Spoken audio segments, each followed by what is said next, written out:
تو حضور نے فرمایا عمر کو ذرا ٹھہر جانا، جلدی نہ کر، ٹھہر نہ ذرا، روک تو صحیح۔ تو حضرت عمر فاروق رضی اللہ تعالیٰ عنہ فرماتے ہیں میں چپ کر گیا، حضور نے فرمایا بتاؤ کہ کسی نے تیمارداری کی ہے؟ تو صدیق اکبر میں آ گیا، عرض کی یا رسول اللہ عبد الرحمن بن عوف رضی اللہ تعالیٰ عنہ 2-3 دن سے نماز پڑھنے نہیں آ رہے، رات میں نے پتہ کرایا تو پتہ چلا بیمار ہے، اور حضور مجھے یہ بھی پتہ ہے وہ میرا یار ہے، مجھے پتہ ہے رات کو جلدی سوتا ہے پر تہجد میں ضرور اٹھتا ہے۔ تو حضور میں بھی ذرا فجر کے وقت جلدی اٹھا ہوں تو فجر میں آنے سے پہلے عبد الرحمن ابن عوف کی تیمارداری کر کے آیا۔ حضرت عمر کہتے ہیں میں نہ ہلکا ہلکا پیلا پڑ گیا۔ حضور نے تیسرا سوال پوچھا، فرمایا کسی نے کسی مسکین کو کھانا کھلایا؟ کھانا کھلایا کسی مسکین کو؟ حضرت سیدنا عمر فاروق کہتے ہیں میں نے پھر عرض کی، میں نے کہا یا رسول اللہ ابھی تو فجر پڑی ہے، گھر جائیں گے کچھ چیز لیں گے تو کھانا کھلائیں گے۔ تو حضور پھر مسکرائے، پر میں عمر تو ذرا ٹھہر نہیں جاتا، ذرا ٹھہرنا، ذرا نظارہ تو کرنا، گویا یہ شان صدیق اکبر کا جلسہ ہو رہا ہے، ذرا ٹھہرنا۔ حضور نے پھر پوچھا بھی کسی نے کسی مسکین کو کھانا کھلایا؟ تو حضرت عمر کہتے ہیں لوگ سارے دائیں بائیں دیکھ رہے تھے اور میں چپ کے ابو بکر کو دیکھ رہا تھا، کہ مجھے پتا تھا کہ بولنا اسی نہیں ہے، اور دل میرا کر رہا تھا کہ کہہ دوں دیو جناب دعا، دل میرا کر رہا تھا۔ وہ سمجھ گئے تھے کہ سونا راضی کن کاموں میں، بس یہ نقطہ انہوں نے پا لیا تھا۔ حضور نے فرمایا بتاؤ کسی مسکین کو روٹی کھلائی ہے؟ جناب سیدنا صدیق اکبر میں آ کر یا رسول اللہ سویرے اٹھا ہوں تو چھوٹا بیٹا بھی اٹھ گیا اور میرے وضو کر کے سنت پڑھتے ماں سے کہنے لگا بھوک لگ رہی ہے، تو ماں نے 2 روٹیاں بھی پکا دی، تو حضور ایک اس نے کھائی، دوسری اس کے ہاتھ میں تھی۔ جب ہم نکلے ہیں نا گھر سے تو دروازے پہ ایک فقیر کھڑا تھا، مسکین کھڑا تھا، کہہ رہا تھا رات سے کوئی دروازہ کھلنے کا انتظار کر رہا تھا، ابو بکر سب سے پہلے تیرا ہی کھولا ہے۔ تو حضور میں نا اس مسکین کو ایک روٹی کھلا کے آیا ہوں۔ حضرت عمر فاروق کہتے ہیں میں نے گردن جھکا لی اور میرے رسول کریم نے فرمایا اے اللہ میرے ابو بکر پہ رحم کر، اللہ میرے ابو بکر۔ وہ سمجھ گئے تھے، مزاج شناس سمجھ آ گئی تھی کہ حضور کی ان باتوں میں، اور نا اپنے اوپر وہ سارا کچھ طاری کر لیا تھا، انہوں طاری، ان کی ادائیں بالکل ڈھل گئی تھی نبی پاک کی ادائیں۔ 3 دن وہ غار ثور میں رہے تو ہمارے صوفیاء فرماتے ہیں کہ ان پر تجلیاں بھی پڑی معبود کی مارفت۔ جب مدینے آئے نا نبی کریم کو لے کے، تو کچھ لوگوں نے حضور کی زیارت کی تھی، کچھ نے نہیں کی، تو کچھ آتے تو نبی پاک کی دستبوسی کر کے بیٹھ جاتے، حضرت ابو بکر سے ہاتھ نہ ملاتے، اور کچھ صرف حضرت ابو بکر سے ہاتھ ملاتے اور حضور سے ہاتھ ہی نہ ملاتے۔ میری بات پہ توجہ ہے آپ حضرات کی؟ تو کچھ لوگوں کو نا شبہ ہونے لگا، وہ معاذ اللہ سمجھنے لگے کہ شاید یہی اللہ کا رسول ہے۔ حضرت صدیق کی حقیقت یہ کیوں شبہ ہوا؟ تو ہمارے محدثین فرماتے ہیں کہ ابو بکر صدیق بولتے بھی اس طرح تھے جو میرے نبی پاک کا قریب، بیٹھتے بھی اس طرح تھے جو رسول پاک کا قریب۔ کہتے ہیں انہوں نے امامہ باندھا ہوا تھا تو جو امامے کا پیج حضور کا ڈھیلا رہ گیا تھا ان کا بھی ڈھیلا رہ گیا، اس طرح اپنے آپ کو مزاج میں ڈھالا تھا، تو من شدی من تو شدہ، اس طرح ڈھالا تھا مزاج میں، اس طرح کے کوئی فرق ہی نہیں نظر آتا تھا۔ وہ کہتے ہیں جب حضرت ابو بکر صدیق نے دیکھا نا کہ لوگوں کو تو شک ہو رہا ہے، کوئی میرے ساتھ ہاتھ ملا کے بیٹھ جاتا ہے، تو حضرت صدیق اکبر نے کہا کوئی ایسا کام کرنا چاہیے کہ پتہ چلے آقا کون ہے غلام کون۔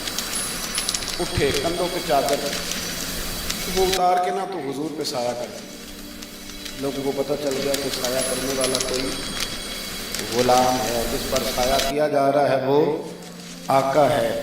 کیا خوبصورت نقطہ لکھا ہے مفسرین نے، شارحین فرماتے ہیں تھوڑی دیر کے لیے حضرت ابو بکر صدیق نے حضور کے سر انور پر اپنی چادر کا سایہ کیا تھا۔